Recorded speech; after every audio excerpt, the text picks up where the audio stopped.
নমস্কার বন্ধুরা, আমি সোমা হ্যাপি ফ্যামিলির পক্ষ থেকে আপনাদের সকলকে স্বাগত। আজ আমি চলে এসেছি আরও একটা নতুন রেসিপি নিয়ে। আজকে আমি আপনাদের সঙ্গে শেয়ার করব তিল বাটা দিয়ে বেগুন ভাপা। অসাধারণ খেতে এই রেসিপিটা। গরম ভাত, রুটি, পরোটা যে কোনো কিছুর সাথেই খাওয়া যাবে। তো প্লিজ বন্ধুরা, ভিডিওটি কেউ স্কিপ করে দেখবেন না। অবশ্যই একটা লাইক দিয়ে পুরো ভিডিও দেখার চেষ্টা করবেন। আর যদি কোনো নতুন বন্ধু হয়ে থাকেন তাহলে চ্যানেলটিকে সাবস্ক্রাইব করে অবশ্যই আমাদের পাশে থাকবেন।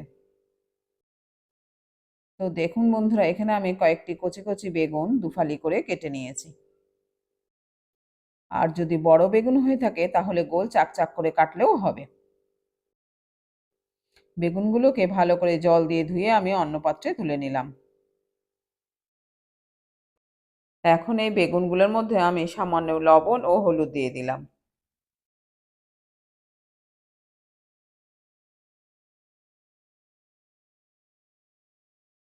আর দিয়ে দিলাম চা চামচের হাফ চামচ মতো কর্নফ্লাওয়ার। কর্নফ্লাওয়ারটা বেগুনের পরিমাণ অনুযায়ী দিতে হবে।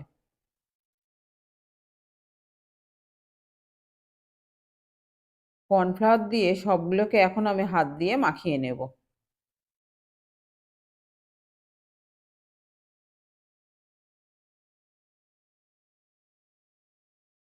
এই যে দেখুন বন্ধুরা, বেগুনগুলোর সঙ্গে লবণ, হলুদ ও কর্নফ্লাওয়ার সব মাখানো হয়ে গেছে।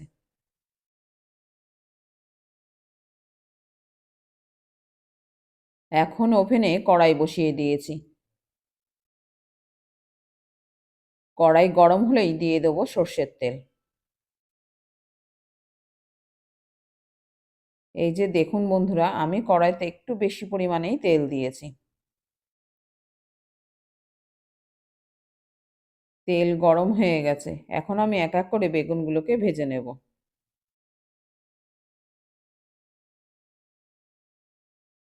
সবকটা বেগুনকে একবারে ভাজা যাবে না, আমি এখানে দুবারে ভেজে নেব।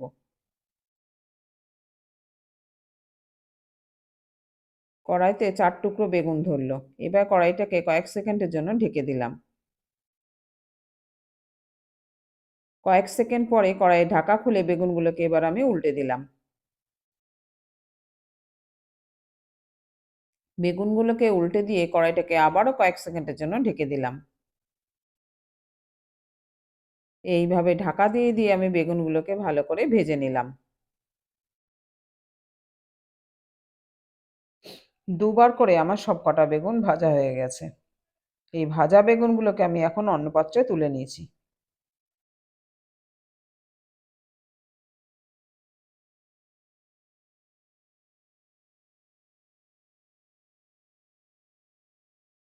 তো দেখুন বন্ধুরা, সবকটা বেগুন ভাজার পরেও আমার কড়াইতে কতটা তেল রয়ে গেছে। এই তেলটাকে এখন আমার আর প্রয়োজন নেই, এটাকে আমি অন্য জায়গায় সরিয়ে রাখলাম।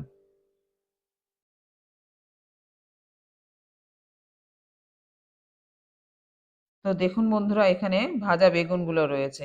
আর এই বাটিতে রয়েছে 2 চামচ তিল, 1 চামচ চারমগজ ও 4-5টা গাছপাকা লঙ্কা। এই সবগুলোকে আমি ব্লেন্ডারে পেস্ট করে নিয়েছি সামান্য জল দিয়ে। আর রয়েছে ধনেপাতা কুচি আর সামান্য চিনি। এখন এই বাটা মশলাটির মধ্যে পরিমাণ মতো লবণ, হলুদ ও জল দিয়ে একটু গুলে নেব।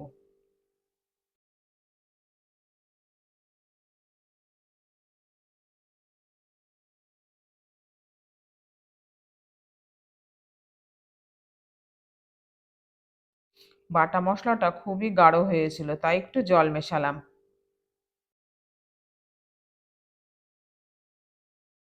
ব্যাস, মশলাটা এখন আমার রেডি হয়ে গেছে। এখানে আমি একটা নিয়ে নিলাম টিফিন বক্স। এই টিফিন বক্সের মধ্যে আমি একে একে বেগুনগুলোকে সাজিয়ে রাখলাম।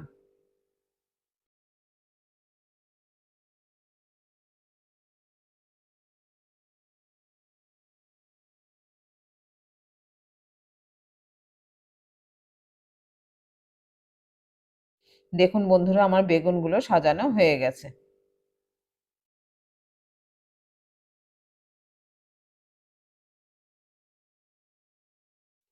এখন এই মশলার পেস্টটিকে আবার একটু নাড়িয়ে নিয়ে এই বেগুনের উপরে দিয়ে দিলাম।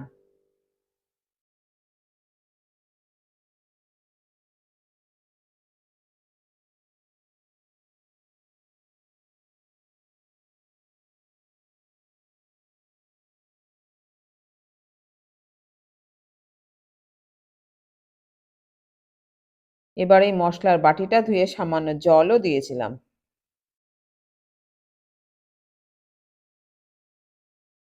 এবার টিফিন বক্সটাকে একটু ভালো করে নাড়িয়ে নিলাম যাতে উপর নিচে মশলাটা ভালো করে মিশে যায়। এবার খুবই সামান্য একটু চিনি দিয়ে দিলাম। এই চিনিটা পুরোটাই অপশনাল, চাইলে বাদও দিতে পারেন। আমার কাছে যেকোনো নিরামিষ রেসিপি একটু ঝাল মিষ্টি হলেই ভালো লাগে। এইবার উপর থেকে কেটে রাখা ধনেপাতার কুচি ছড়িয়ে দিলাম। আর দিলাম চিড়ে রাখা দুটো কাঁচা লঙ্কা। আমি এখানে দুটো কাঁচা লঙ্কাই দিলাম, কেননা তিলের সাথে আমি গাছ পাকা লঙ্কা ৩-৪টে বেটে দিয়েছিলাম। এখন টিফিন বক্সের ঢাকা বন্ধ করে দিলাম।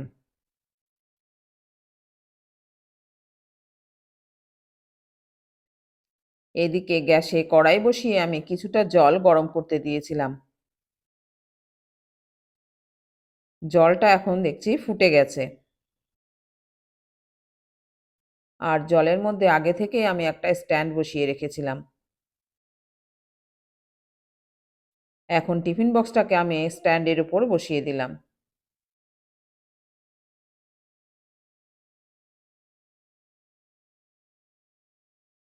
এইবার ১০-১২ মিনিটের জন্য আমি কড়াইটাকে ঢাকা চাপা দিয়ে রাখলাম। আর গ্যাসের ফ্লেমটাকে মাঝারি আঁচে রাখলাম। ১০-১২ মিনিট পর ফিরে এসে এবার কড়াইয়ের ঢাকা খুলে নিলাম।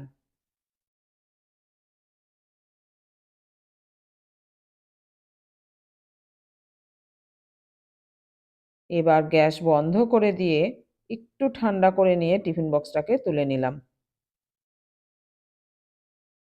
একটু গরম থাকতে থাকতেই টিফিন বক্সটাকে খুলে নিতে হবে। টিফিন বক্স খোলার সঙ্গে সঙ্গেই এত সুন্দর গন্ধ বেরোচ্ছিল না, যেটা বলে বোঝানো যাবে না। এবার আমি ২ চামচ কাঁচা সর্ষের তেল দিয়ে বক্সের ঢাকনা বন্ধ করে রাখলাম ৫ মিনিটের জন্য। তো ৫ মিনিট পর রেডি আমাদের তিল বাটায় বেগুন ভাপা। তো আজ এই পর্যন্ত বন্ধুরা, টাটা।